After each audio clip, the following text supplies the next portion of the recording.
Okay guys, so today we're going to be learning about inverse trig functions, and our essential question is how can we use inverse trig functions to solve real world problems? So some vocabulary I want us to go over. We did an example yesterday. We were looking at angle of elevation, and typically that's what we're looking at. And so that's like if this is the level line, oops, my fingers are wet, smudging the ink, then the angle of elevation is this vertical angle, or the angle of looking up. So it's up with the horizontal. Angle of depression is the angle that looks down. So it's not underneath the eyesight, it's the angle that they're looking down. So the top of that slant. And then for inverse trig functions are used, well, why do we use inverse trig functions? We use them to identify the angle for a given ratio. So being familiar with this vocabulary, because we're going to come back to it. But today we're really going to be focusing on how do we find angles, because we know how to find sides now. So how do we take it a step further and find the angles? So solving for an angle, it's very similar to the same steps for solving for a side. You're identifying which trig function to use, you're setting up your ratio, and then you're finding an angle. Now these are the buttons for the calculator. So to put it in the calculator, you're going to hit second. And then if there is not a button that says trig, there is a button that says sine. There's a button that says cosine or tangent. So depending on which function you're going to use, you hit second and then that button. And actually I should say it's not two, it's second. So we should make that distinction since there is a number 2 button. So second in that. And then you type in your ratio. So if it's 3/5, you type in 3/5 and then you hit enter. Okay, so that is how we are going to set up a trig ratio. And I actually forgot my calculator, so I'm going to step away for a second, come back, grab the calculator.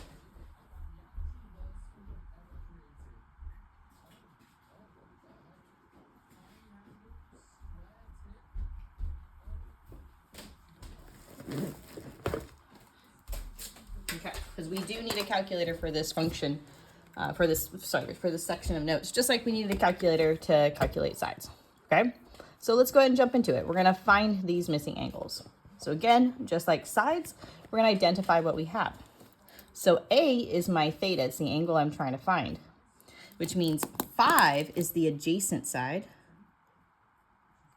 And 9 is the hypotenuse. I know it's the hypotenuse because it's across from the right angle. So which function uses adjacent and hypotenuse? Cosine uses adjacent and hypotenuse. So we're dealing with cosine of A is equal to adjacent, which is 5, over the hypotenuse, which is 9. So how we show our work for this is we're going to do the inverse. Now the inverse means that I'm swapping the 5/9 with the A, and I'm going to write cosine inverse. It looks like cosine to the -1 power. In math, this is what we use to denote the inverse. So I'm going to have cosine inverse of 5/9 is equal to A. The inverse function swaps the input with the output and the output with the input. So instead of saying, well, for what angle does, so this is asking what, this is asking the question, for what angle is this ratio of the sides 5/9? Whereas before what we were doing is we were saying, what are the sides if the angle is whatever we were told, okay? So now I'm gonna show you how to plug this into the calculator. This is really important. So I have my calculator. This is that second button I was talking about. So I'm gonna hit second, and we're dealing with cosine. So I'm gonna hit cosine, and it's gonna generate this cosine inverse. That's what you want. And then inside the calculator, I'm going to type 5 divided by 9 and the parentheses, and I get 56.25. And we're going to round that up to 56.3. So A, the angle, is approximately 56.3, and make sure you include that degree symbol. Okay, and that is what that angle is equal to. Moving on to example B, we're going to do the same thing. My angle here is theta. I'm going to identify my given side. So if this is theta, then 4 is the opposite. 6 is the adjacent because I'm not given the hypotenuse. So which function is easiest to use? Well, tangent uses both the opposite and the adjacent. So I'm saying tangent of theta is equal to my opposite, which is 4, over my adjacent, which is 6. Now I'm going to go through and find the inverse. So I'm going to say tan inverse of 4 over 6 is equal to theta. And then now it's the part where I put in the calculator. So I'm going to hit second tangent, and then 4 divided by 6. And I'm going to get 33.69, which we're going to round up to 33.7. So theta, should probably go to red. Theta is approximately 33.7 degrees.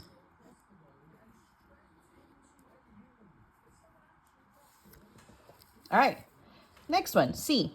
This one, I'm given all of the sides, but I need to find both angles. I need to find angle A, and I need to find angle B. Now, it really doesn't matter which angle we find first, but I'm going to start with angle A because I just like how the alphabet rolls. So if I'm looking at angle A, I can literally use any function. I can use sine, I can use cosine, I can use tangent. It really doesn't matter which function I use. So really important to know, again, you have all the sides, so you can use whatever you want. Just make sure you do it correctly. So what I'm going to do is focusing on A, I'm just going to go for tangent, okay? Because tangent is opposite over adjacent. So opposite over adjacent of A, okay?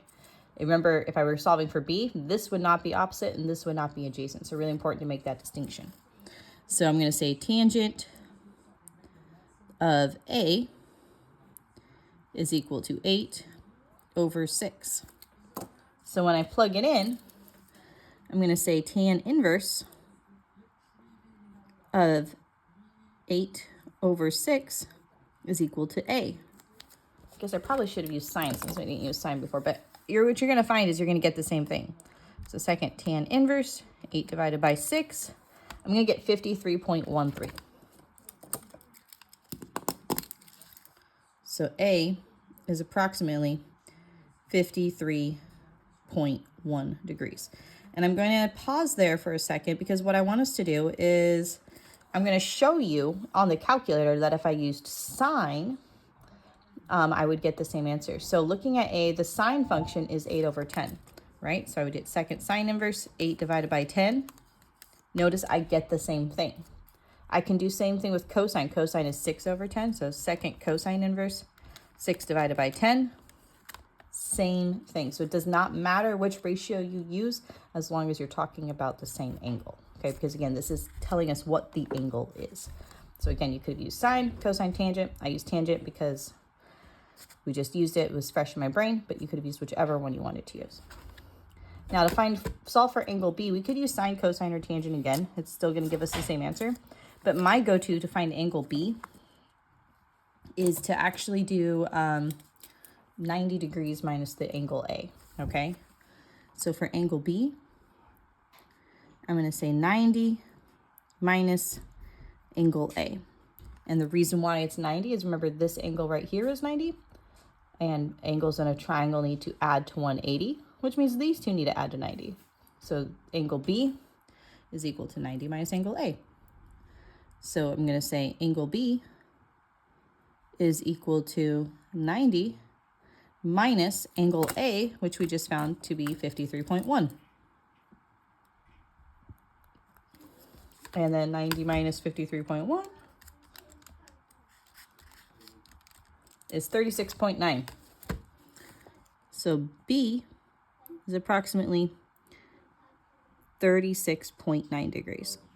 So just kind of a neat little trick. You don't have to use trig functions. Again, if I used trig functions, so let's say I just did tangent inverse for B. So B second tan, and for B, tangent is 6 over 8, not 8 over 6. And look at, I get 36.86, which is really close to that 36.9. Remember, we rounded here, so of course, that's going to affect how we round here. So you still get the same answer. Okay, so that's how we find angles using trig functions. Now we're going to work on applying it. So in this example, Ms. A is looking out of her window. at an angle of depression. Her classroom is 15 feet in the air and she has a skipper 160 feet away. What is her angle of depression? So we've been doing some practice with this, and remember, we want to draw a picture first. So we're not going to, well, we could just draw Miss A in her classroom. So this is Miss A's classroom.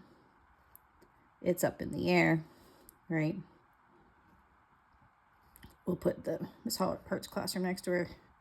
Okay, and it is, we'll draw Miss A here. Okay, and she is, let's say, we know this is a distance of 15 feet. She is 15 feet in the air, right? Actually, let's scooch this up so you can see what I'm doing. All right. Now, I is somebody over here who is trying to zoom out of school, okay? And they are 100 feet, 50 feet away from this, 160 feet, 160 feet away, okay? We are trying to find out what her angle of depression is. Her angle of depression is her line of sight. Okay, so it's not actually the angle right here. Her angle of depression is this angle right here. So remember, if she was looking straight ahead, she would look that way. This is her angle of depression, what we're trying to figure out, okay? Now, what's really cool is if we figure out this angle here, her line of sight, if she were to look horizontally, is parallel to the ground, right? If you look straight ahead, then you're parallel to the ground. So if I remember correctly, if I'm solving for this angle, then technically that means I'm solving for this angle. And that is because these are alternate interior angles. It comes back. So we're going to write that alternate interior angle. So kind of cool. So this angle of depression is the same thing as the angle of elevation. But now, since I know this is technically the angle I'm solving for, instead of solving for whatever this little angle is here and then subtracting it from 90, I'm going to solve for this angle because it's the exact same thing as that guy. So this means that this is a tangent function because I have my opposite and I have my adjacent. I just love it when everything ties together. So let's plug it in. We got tangent of x is equal to opposite, which is 15, over adjacent, which is going to be 160. So now I'm going to find the inverse function. And I'm going to say tangent inverse of 15 over 160 is equal to x. And then we just plug that bad boy into the calculator. So second tangent, 15 divided by 160. Her angle of depression is about 5.4 degrees.